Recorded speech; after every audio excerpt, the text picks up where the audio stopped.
Hi friend, আজ YouTube খুলতেই দেখলাম অরেঞ্জ টি ট্রেন্ডিং ভিডিওটা সবাই করছে, তাই ভাবলাম আমিও করে নিই। এই জন্য একটা অরেঞ্জ নিয়ে নিলাম এবং মাঝখান থেকে কেটে নিলাম, আর ভেতরের পাল্পটা ঠিক এইভাবে সম্পূর্ণ বের করে পরিষ্কার করে নিলাম এবং সেই গোল আকৃতির বাটিটার মধ্যে একটু কাঁটা চামচ দিয়ে ছোট ছোট ছেদ করে নিলাম।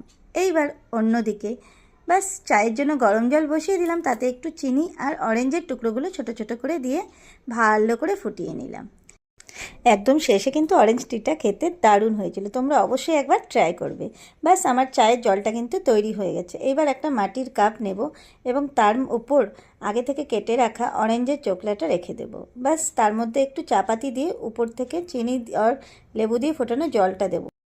এইবার অরেঞ্জের চোকলার ছেদ দিয়ে কিন্তু ফোটা ফোটা করে কাপটা আমার চায়ে ভরে গেছে। ব্যাস তাহলেই তৈরি হয়ে গেল আমাদের অরেঞ্জ টি।